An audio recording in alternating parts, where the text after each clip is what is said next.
Vicki McClifty here with AM Healing My Soul TV, and today I'm talking with Donna Ferguson from Rainbows Empowering Women. And Donna, how are you today? Oh, really well, thank you, That's Vicki, good. and thank you for having me along today. Thanks for coming. It's a great pleasure to be here. Oh, that's good. To share some good information with the women out there. Yeah, and as you know, we're discussing, this show is all about helping women who are stuck in grief or depression, anxiety, just feeling stuck generally in life. In life, absolutely, yeah, very much so. That's right. So what can you offer women? I offer women simplicity, I suppose is the best way to say it. It's about keeping your life simple, don't overcomplicate it, but honouring yourself. Yep. So when you honour yourself, you understand your self-worth and that you deserve to take some time out for yourself. Women are very maternal and don't honour their right to deserve some time out, you know, to go and have a coffee with friends, or to go and have a massage, or to go and have a treatment, or just to look after themselves. Because at the end of the day, if you don't look after yourself, you're not 100% capable of looking after the ones that are really, you know, important to you in your life. Yeah, and that sounds like you're speaking from experience there. Perhaps. So tell me about how you've got to where you are today. Look, it's been a massive journey. I think with anybody who does businesses helping others, it's an enormous journey. And to be perfectly honest, I probably didn't really start on this journey properly until after I had been affected by domestic violence in my marriage. Right. Okay. And look, that was 30-something years ago now. I don't know. Seems it's like a round the long corner, time ago. And, you know, working through that and trying to understand where I want to be in my life, and that I didn't want to go back to attracting that type of person into my life. I grew up in a family that had good values, but didn't know or didn't have access to motivational, inspirational life of, you know, learning outside the box stuff, I suppose. So, you know, these days it's around every corner, and I think it's really important that you understand that often, you know, there's people out there that are teaching different ways to live your life, not always practicing what they preach, but also there's a big gap in the market, and this is where I found that it was really needed. And it took many years for me to actually value myself enough to be able to stand up and do that. So the gap in the market was the simplicity. Because everybody stands up there, they preach to you, they tell you what you should be doing, they tell you what you need to be doing. They offer programs and lots of money to actually belong to those programs. I know we've spent an absolute fortune over the years. I can relate to that. Yeah, so I just really wanted to hit that gap between this level, ground zero, and, you know, taking it to a simple, easy language for women to understand that you don't have to spend a lot of money, you don't have to change a lot of things. You can change simple things in your life with simple processes, simple techniques that can take 5 minutes a day. Wow, that's really cool. So, it's so quick. But it's constant. You've got to do it every single day. So it's like positive reinforcement? Yes, absolutely. Yeah. So, and that's where I found there was a gap, because a lot of people would charge an absolute fortune and it wasn't affordable for everyone. This is affordable for everyone. And I think it's the continuity and the persistence of people having to do it every day too, because if they don't practice it every day, then they can go backwards again. Absolutely. You know, it takes between 30 and 60 days to form a constant habit.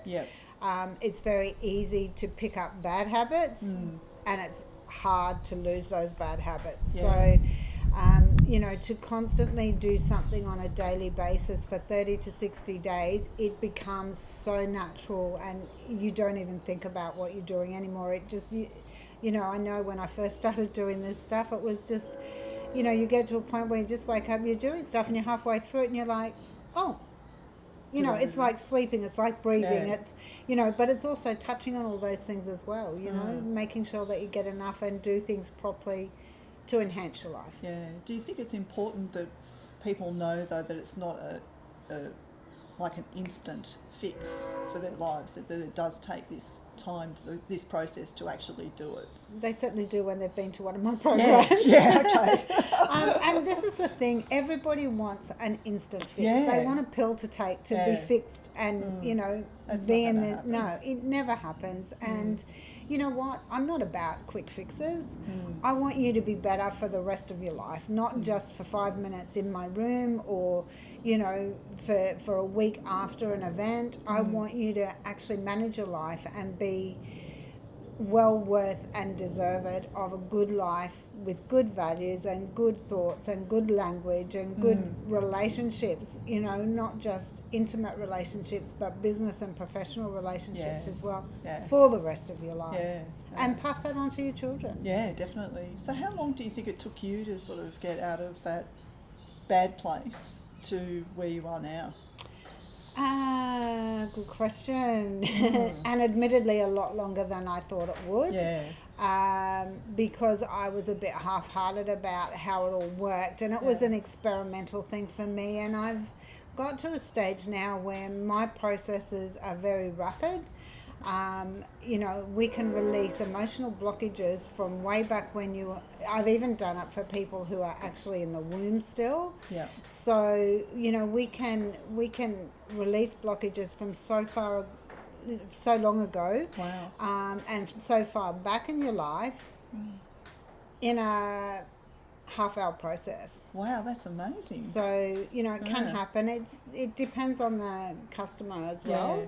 Or the client as well. Sometimes, you know, if they're not open to certain things, it takes longer. It might take 2 sessions, it might take 3 sessions.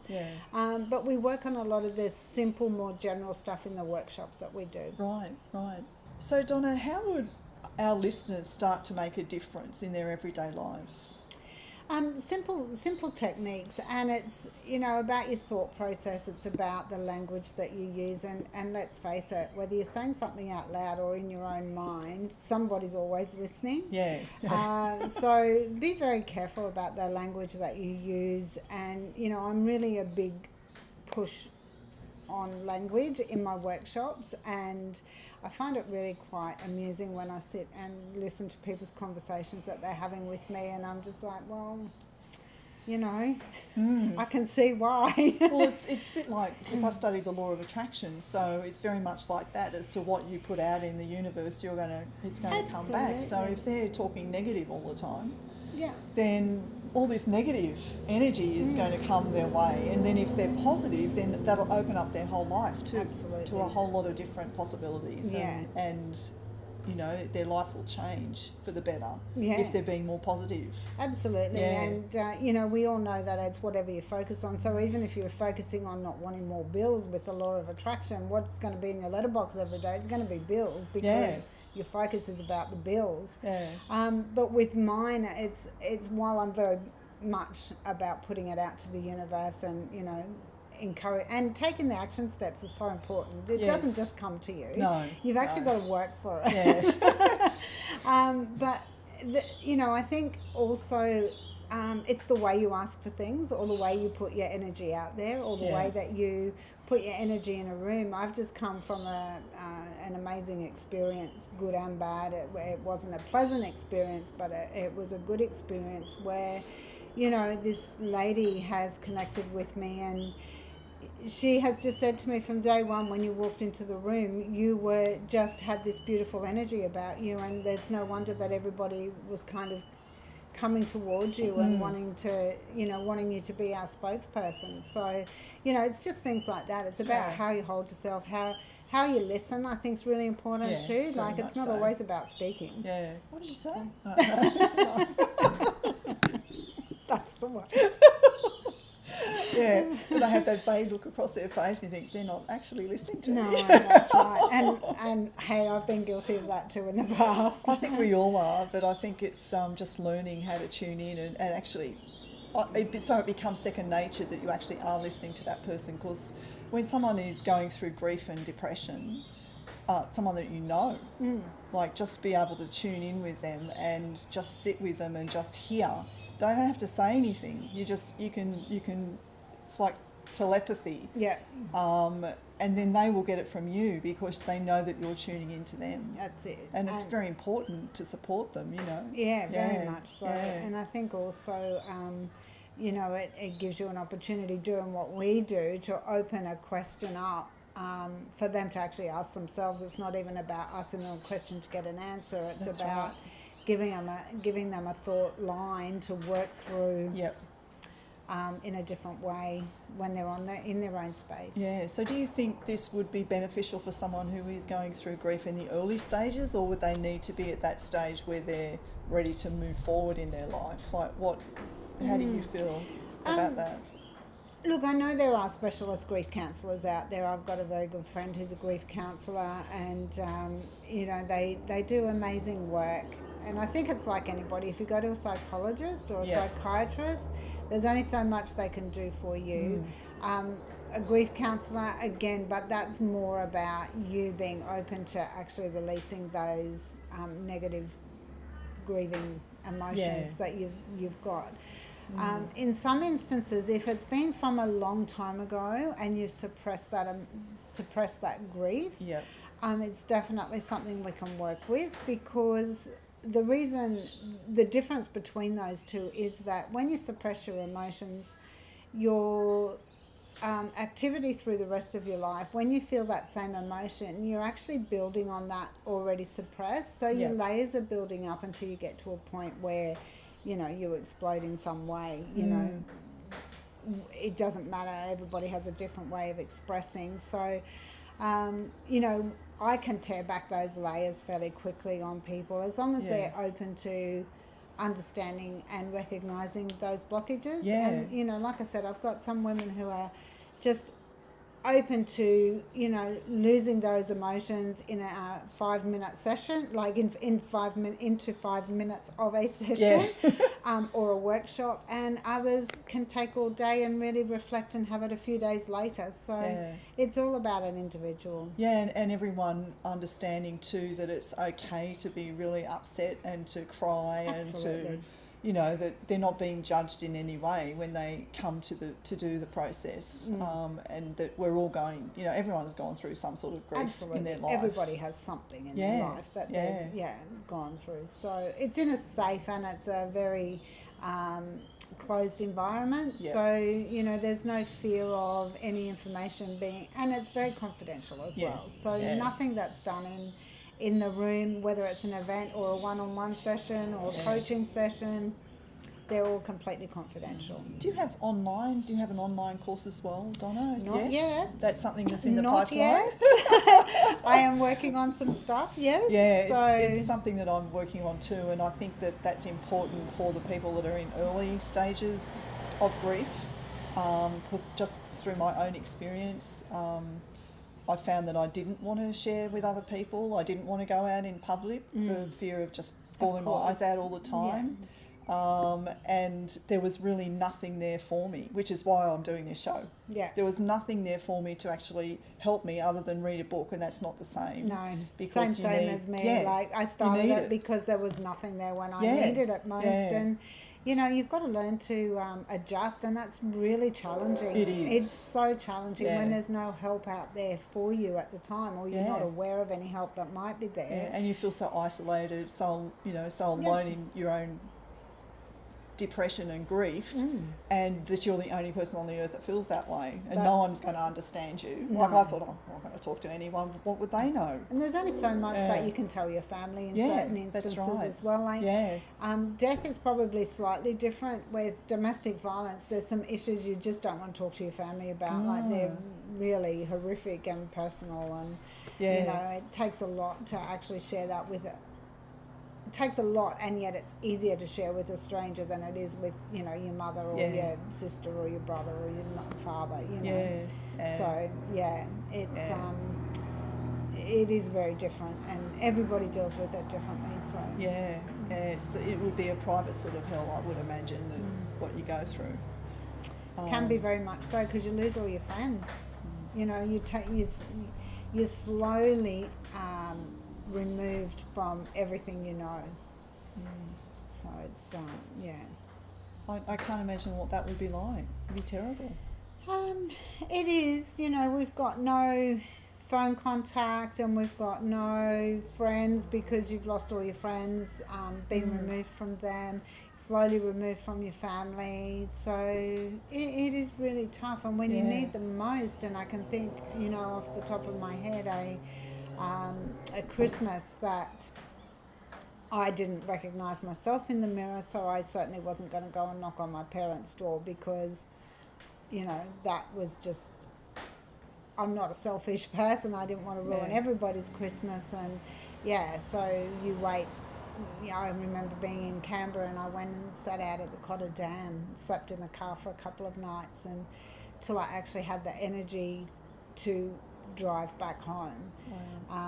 And then you're going back into the environment. So, you know, it's just a vicious circle. Not good. Not good. Yeah, it's such a challenging thing, domestic violence, and I think that, you know, the more people are aware of what's going on, be it both a female or a male that's causing the problem, but also the history behind it, like what environment did that person grow up in, and the awareness that they need to actually break the cycle of the pattern that is formed within each generation. Yeah, exactly right. And, you know, I know in my situation, he grew up in a good environment, everything was fine. He was turning into a teenager, and his father died from a work accident. So I don't know if that's the trigger that set it off in his life. He did become very rebellious, and did a lot of, you know, got involved with bikies, and, you know, did a lot of things. And so, you know, that may have been the trigger that turned him, and being mixed up in those relationships that actually caused the violence to come through. But no, there was definitely no sign of violence in his life prior to that. So it's ridiculous. So do you talk about this sort of thing with the course, or is it mainly just concentrating on the positives? It's all about the ladies when they come to my course, because it's so important for them to understand how much they're worth. And you know, that's what it's about. It's about creating their self-worth. It's about giving them a voice. You know, I've seen women walk in and stand there, and they're quite slouched over, and then we get partway through the day, and they're like standing tall, and they're holding themselves with confidence, and really being brutal about you know, where they're at and what they want to do, and finding out what they really want to do in life. So I love it. That's really cool. So you feel like it's not a jolt when you're going when you're following something that's a passion of yours, and your purpose is to really help other women get through what you've been through yourself. So it's not even about the domestic violence, it's about life in general. You know, anybody, it doesn't have to be anybody who's been through domestic violence, although I do find I meet a lot of people in that situation, because it just seems to be part of the process, and it's such an open conversation these days that people do talk about it.